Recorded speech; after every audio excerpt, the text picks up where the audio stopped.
Hello everyone, we are Red Dot Baroque from Singapore and welcome to our video and playlist presented as part of the Singapore International Festival of Arts version 2.0. My name is Alan Chu and I am the artistic director of the group. I play Baroque violin. My name is Christopher Clark and I play the theorbo. My name is Leslie Tan. I play the Baroque cello and the viola da gamba.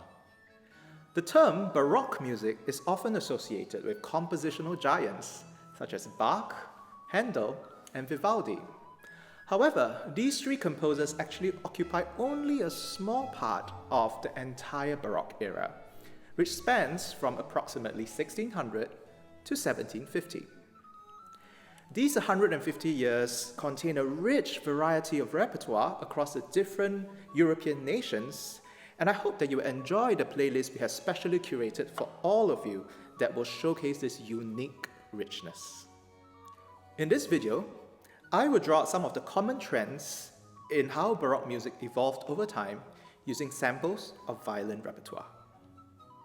At Red Dot Baroque, we also perform on period instruments, which is to say, instruments that are made in the style of those that were played back in the day. So for string instruments, that would mean that we are using strings that are made out of cattle gut instead of metal. And the bows that we play on are also a lot shorter and of a more convex shape than those you would normally see today.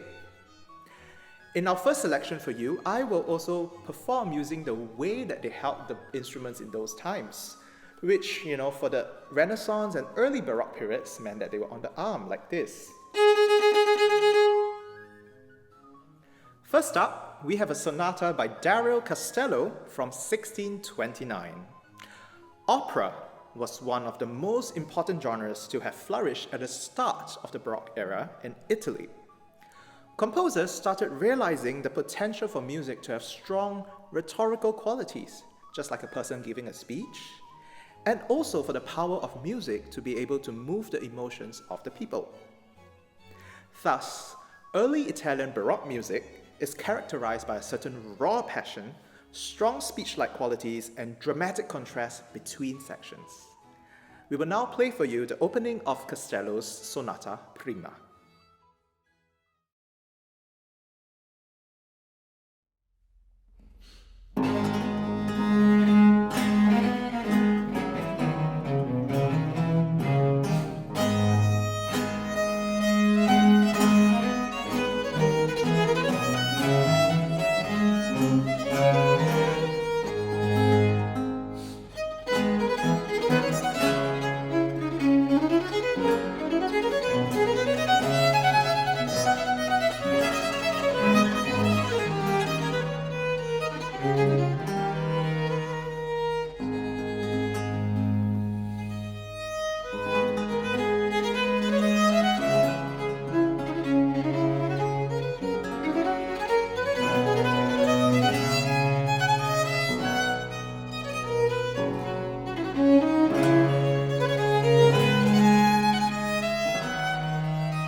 Almost 50 years later, the great Austrian composer and virtuoso violinist Heinrich Bieber developed this style of dramatic writing to tremendous effects in his instrumental music.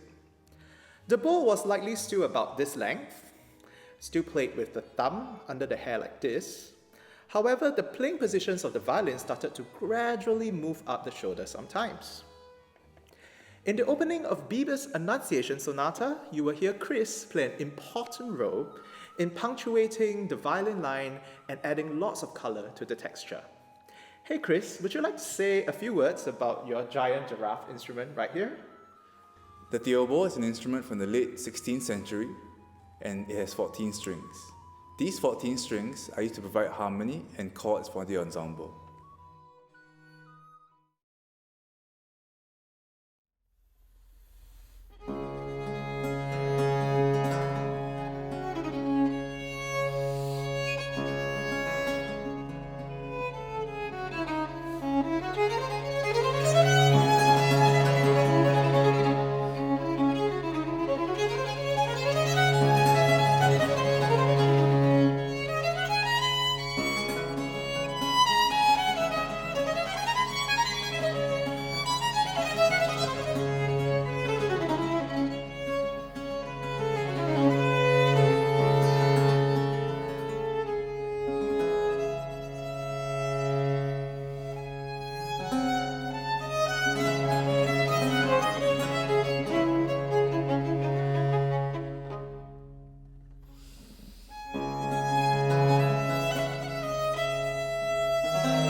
And now, we're about to go into a totally different world, France.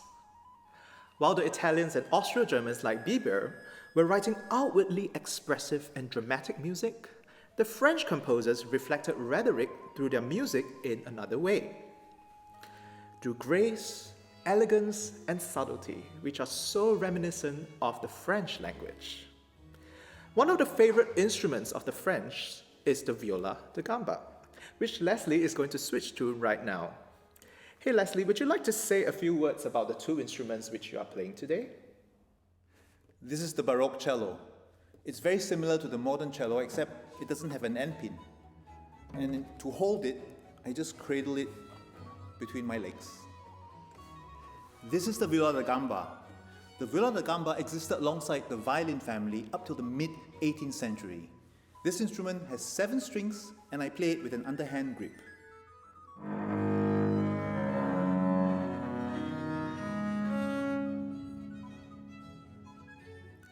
Here is a prelude from François Couperin's Concert Royal. The royal concert, written at the start of the 18th century for the pleasure of King Louis XIV and his court.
While what you just heard was a hallmark of the French Baroque style, Couperin was also one of the first composers to develop a new style of writing which combined the elegance and mannerisms of the French together with the drama and virtuosity of the Italians.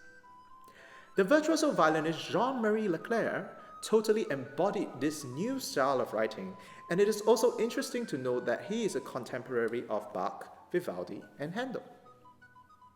During this late Baroque period, the bow had grown significantly longer, and as such I'll be switching to this late Baroque bow for the last piece. It is by now also more common to hold the bow with the thumb under the wood instead of on the hair, as is customary today. I hope this video and our curated playlist will either ignite your curiosity or whet your appetite for this very special era in Western classical music. And we hope to see you soon in one of our concerts. Thank you.